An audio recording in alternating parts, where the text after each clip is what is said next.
Vamos abrir as Escrituras deixa eu encontrar aqui a passagem, Mateus 6:30.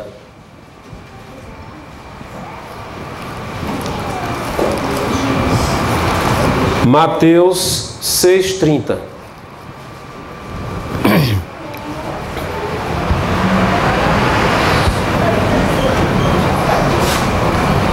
Mateus 6:30 diz: pois se Deus assim veste a erva do campo, que hoje existe e amanhã é lançada no forno, não vos vestirá muito mais a vós, homens de pequena fé?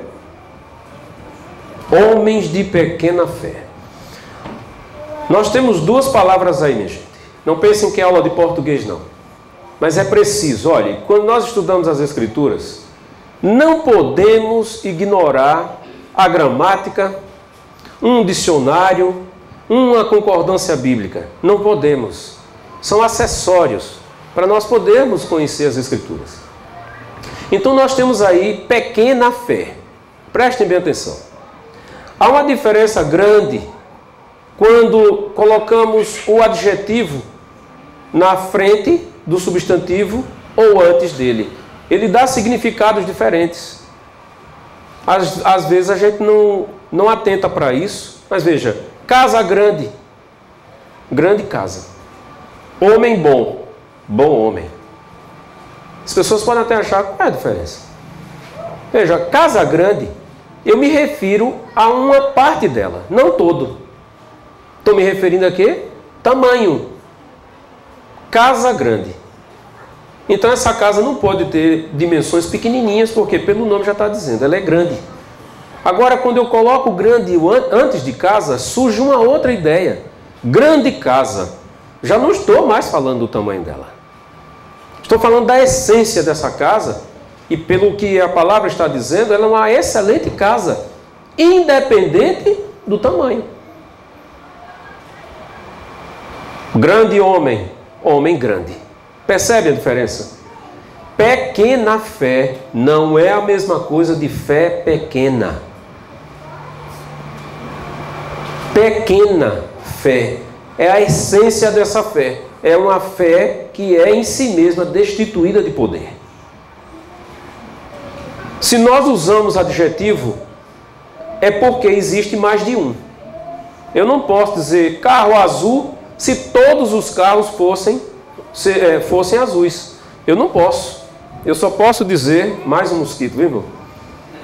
Eu só posso dizer carro azul se tiver um vermelho ou uma cor diferente. Se a palavra de Deus, minha gente, está dizendo pequena fé, já nos levanta os sentidos para a existência de uma outra fé. Então notem, Adão antes da queda tinha os atributos de Deus.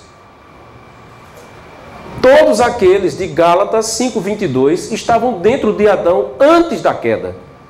Após a queda, todos aqueles simplesmente desapareceram e ficaram os resquícios. 1 João 2,5 diz assim: quem ama o mundo, o amor do Pai não está nele. Não é interessante? Nós estamos falando de duas coisas, já estou antecipando para vocês. Quem ama o mundo tem amor, não tem? Mas veja o que é que diz em seguida: o amor do Pai não está nele. Então, quantos amores? Só podem ser dois. Exatamente. Entendam o que é que aconteceu com Adão, minha gente. Adão perdeu tudo. Recuperou pelo arrependimento e o perdão concedidos por Deus. Mas aí, todos os seus descendentes também teriam que passar pela mesma restauração espiritual. Então, nós temos na face da terra duas fés, dois amores. Vamos conhecer a outra fé, que muita gente interpreta errado. Vamos conhecer a outra fé. Vamos para Mateus. Mateus 17, 20. 17, 20. Quando Cristo estava falando homens de pequena fé, não estava falando de quantidade. Ele não estava falando de fé pequena. Ele estava falando de qualidade. Se é qualidade, é um adjetivo. Estão vendo? Cristo estava falando de uma fé herdada de Adão após a queda. Nós vamos ver agora Mateus 17, 20, que é uma passagem que muita gente interpreta de maneira distorcida. E Jesus lhes disse: por causa da vossa pequena fé, novamente, porque em verdade vos digo, que se tiverdes fé, como um grão de mostarda, direis a este monte: passa daqui para acolá, e há de passar, e nada vos será impossível. Mas em que plataforma nada vos será impossível? Se a fé for como um grão de mostarda. E aí entra o erro de muitos em dizer a fé do tamanho de um grão de mostarda. Não é do, minha gente, é como. Não é fé do tamanho.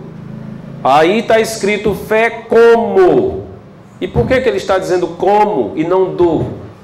Como, minha gente, significa categoria, do mesmo tipo.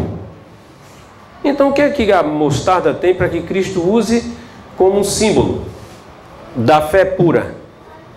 O grão de mostarda é bem pequenininho, mas também se transforma na maior árvore, frondosa. E não para. É crescente, minha gente. No mesmo versículo Jesus fala das duas fés. Então vejam, a fé de Adão antes da queda é uma. Após a queda, antes da sua restauração feita por Deus, é outra. Todos nós que nascemos dele, nascemos com a fé destituída, um amor que é passageiro, que a depender da circunstância ama ou odeia. Ama condicionalmente. Não foi isso que Deus deu para nós, mas foi assim que foi totalmente corrompida, totalmente destruída, foi transformada em nada. E Deus quer restaurar isso em nós, minha gente. A fé pura. E é por isso que ele faz uma comparação que o reino dos céus é feito o quê? Um grão de mostarda.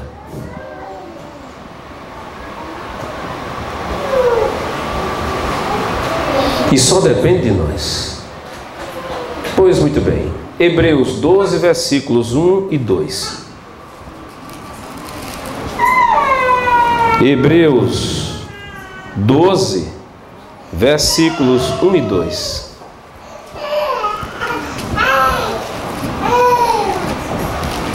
O que diz lá?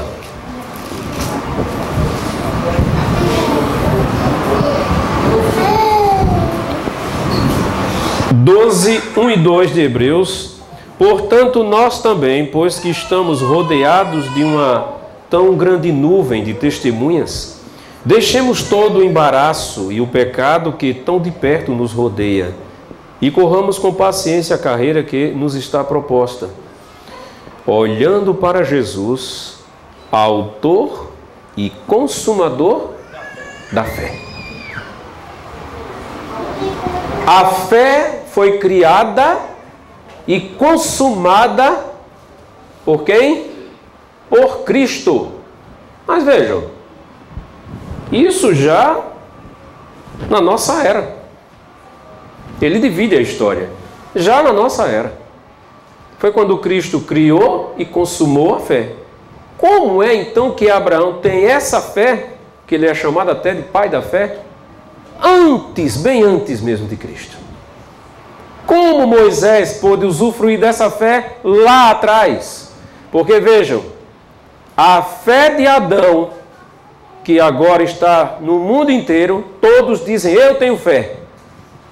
Mas quando as circunstâncias mudam, se tornam adversas, essa fé rui. E aí é a prova de que aquela pequena fé não é a fé como um grão de mostarda. A fé como um grão de mostarda, minha gente. Vocês viram que ela faz parte dos frutos relacionados em Gálatas 5:22. Em algumas versões tem fé, em outras versões tem fidelidade, que é a mesma coisa. É o Espírito Santo quem nos concede a fé pura como um grão de mostarda. Eu não posso tê-la pelos meus próprios esforços. Eu preciso ser gerado de novo por Ele, para que assim em mim Ele implante a fé que o próprio Salvador criou e consumou. Esse verbo consumar aí, entendam, é como se ele tivesse experimentado no laboratório. Depois de testada, deu certo. Está aprovada. Eu venci o mundo. Pronto. Agora posso dar para o irmão Antônio a fé que eu criei e consumei. Para quê, irmão? Para que o irmão também seja vencedor. É assim, minha gente, que funciona. Então, sem essa fé, introduzida em nós pelo Espírito Santo no dia em que Ele nos gera de novo, não seremos capazes de enfrentar a sacudidura. Não pensem que é de outro modo. Agora, eu fiz uma pergunta para os meus colegas de trabalho, lá na corregedoria, vou fazer para os irmãos. Em que ano Cristo morreu? Eu perguntei para um irmão que ele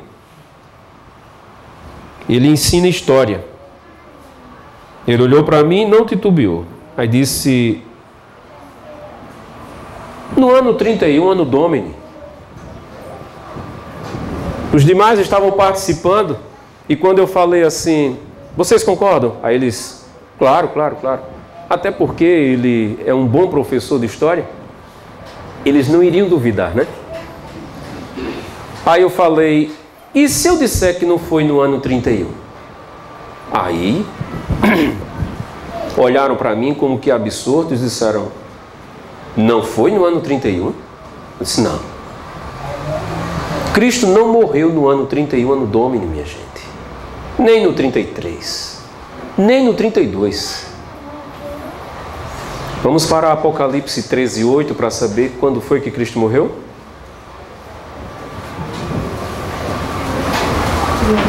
Será uma surpresa. Não queira estragar a surpresa, irmão. 13, verso 8. Irmão Antônio aqui já sussurrou, viu, minha gente? Não estava combinado, não, viu?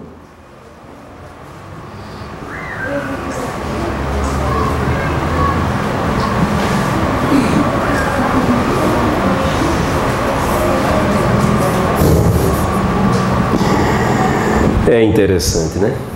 Apocalipse 13:8 diz, e adoraram-na todos os que habitam sobre a terra, esses cujos nomes não estão escritos no livro da vida do Cordeiro, que foi morto desde a fundação do mundo.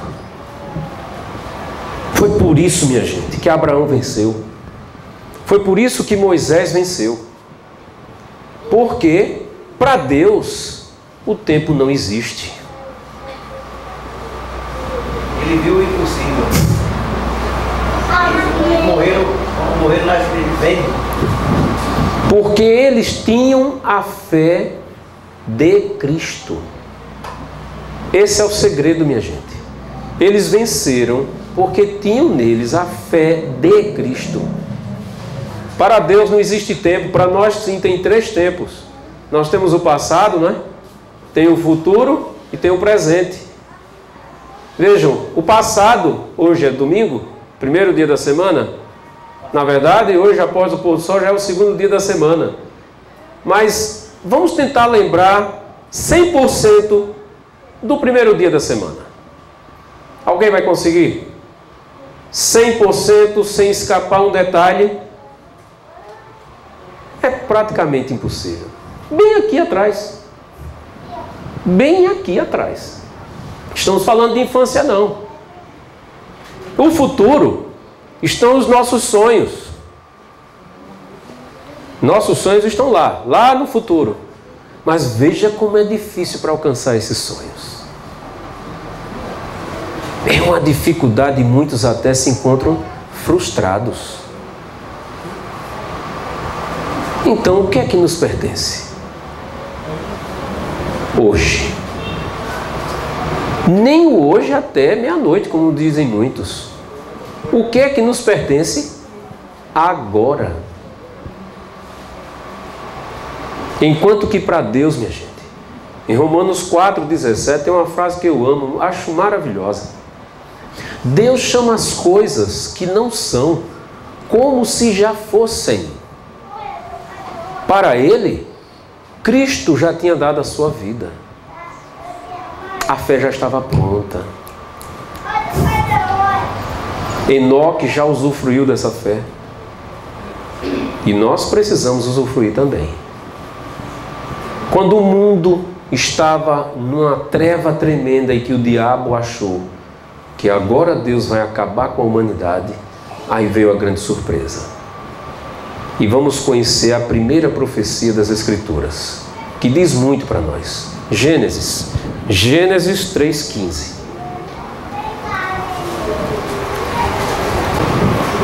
E porei inimizade entre ti e a mulher, e entre a tua semente e a sua semente. Esta te ferirá a cabeça, e tu lhe ferirás o calcanhar. Meus irmãos, estamos diante de uma passagem tão importante, mas tão pouco conhecida e explorada. Para aqueles que são incrédulos, e eu espero que nenhum esteja aqui. Nós limitamos o poder de Deus, minha gente, com a palavra dele na nossa frente. Eu insisto sempre em dizer isso, minha gente. Vamos deixar de limitar o poder de Deus. Nós temos fé suficiente e robusta para pedir que Deus tire dali daquela cama da UTI um parente qualquer. Nossas lágrimas descem, cremos piamente que Deus vai tirar. Não cremos? Claro que cremos. Mas não somos capazes de crer que Deus pode nos transformar agora em justos. Por quê? Porque a palavra justo nos assusta. Porque o mundo cristão não consegue entender que o Evangelho não tem outro fim, minha gente. Implantação de todos os atributos de Deus em nós. Tem diversos versículos aqui nas Escrituras provando isso. Não é ideia minha. Qual é o propósito de Deus para você e para mim, meus irmãos? Viver sem pecado. É viver sem pecado. Já falei e reafirmo aqui. Se o Evangelho de Deus não me tirar das cinzas do pecado, não me livrar das garras do inimigo, e eu não puder viver uma vida pura, esse Evangelho não tem valor. Não tem valor, porque não entra na minha cabeça. Cristo sai do céu, onde está toda a sua glória, troca a vida que ele tem lá, o Supremo, para ser um servo aqui. Em troca de quê, minha gente? Bom, de uma boa notícia de que eu vou me salvar. Salvar de quê, minha gente? De tudo, menos de uma natureza que me leva a transgredir todos os dias. Quando eu escuto uma oração, Senhor, perdoa os nossos pecados, aí no outro dia, Senhor, perdoa os nossos pecados, até quando, minha gente? E a nossa igreja está entrando numa seara perigosa quando prega, escutem, quando prega que quando Jesus voltar, aí sim, nossa natureza decaída será morta. Isso é uma mentira. Isso é uma mentira. Os incrédulos vão perder a salvação. Somos capazes de ver um milagre divino, menos que Ele tire de nós essa lepra. Que Ele tire de nós essa lepra.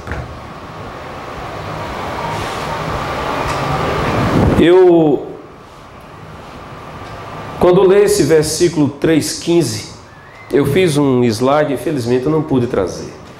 Minha gente, vamos ler esse versículo 15 bem devagar. Leiam, olhem, e à medida que eu for lendo, em nome de Jesus Cristo, peço desde já que o Espírito Santo apazigue seu coração. Já são 9h05, talvez estejam preocupados. Meu Deus, a hora. Eu estou tentando dividir com vocês aquilo que Deus me concedeu. Se alguém achar que eu estou falando demais, que queira ir para casa, eu vou me sentir triste, Deus também. Mas eu gostaria muito que você mastigasse comigo esse pedaço de pão.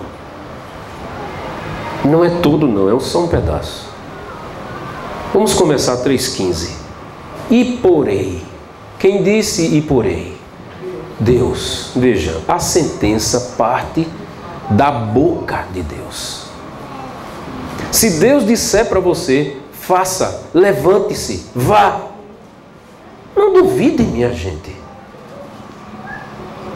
A Bíblia está cheia de expressão, e a boca do Senhor o disse. Uma das coisas que Deus disse foi, haja luz. Ouve? Ouve, minha gente. Tenho falado muito, nós estamos viajando a 107 mil quilômetros por hora. São 30 mil quilômetros por segundo. É da minha casa para Satuba. Um segundo. Não. Passou. Pelo milagre, pelo poder da palavra de Deus. E Ele mantém todas as coisas, a Bíblia diz, pelo poder da sua palavra. Mas parece que nós estamos tirando esse poder, porque nós não somos capazes de crer que Deus é todo poderoso para nos guardar de tropeçar. Ou será que Judas 24 não existe? Existiu na vida de Paulo, mas não na minha? Deus mudou, minha gente? O poder dele diminuiu? Ou eu sou uma classe desfavorecida? O problema está em mim, não é aqui. Se hoje não conseguem aceitar que a vida do ser humano tem que ser tal qual a de Cristo, com tantos e tantos versículos aqui mostrando, então o problema não está em Deus, está em mim. Porém, inimizade. O que é inimizade? Podem dois seres inimigos estarem jantando na mesma mesa? Caminhando juntos? Irmão Antônio, por favor, seja o meu monitor. Vem até aqui à frente. Entendam, por favor. Depois eu vou querer mais 2 voluntários. Né? O irmão de laranja já está escolhido. Aguarde só um pouquinho. E deixe-me ver. Cadê o índio? Índio, depois é você. Pois bem. Para que vocês entendam Gênesis 3,15, minha gente. De uma vez por todas, eu sei que o Espírito Santo está aqui conosco. Sou inimigo do irmão Antônio. Hipoteticamente falando, né, irmão? A gente já se conhece há muito tempo. E graças a Deus estamos no mesmo lado. Então, para a hipótese aqui, eu sou inimigo dele. Não quero nada com ele. Deus está dizendo aqui, porém, inimizade entre ti e a mulher. Mas irmão Antônio não é a mulher. A palavra mulher aqui, embora esteja no feminino, muitos dizem, é a Virgem Maria, é Eva. Não pode ser nenhuma das duas, minha gente. Porque quando a gente vê lá em Apocalipse, ela viveu 1260 anos no deserto. Quando foi que Maria viveu 1260 anos? Ou Eva? Mas depois você percebe, pelos próprios versículos, entre a tua semente e a sua semente, esta te ferirá a cabeça e tu lhe ferirás o calcanhar. E lá na frente, em Apocalipse, diz que o dragão irou-se contra a mulher. Nós chegamos à conclusão, sem muito esforço, mulher é o povo de Deus. O povo. Então, muito bem. Vejam só, minha gente. Aqui vou representar o inimigo, que eu não quero que meu irmão represente. Então eu vou representar o inimigo e ele representa a mulher.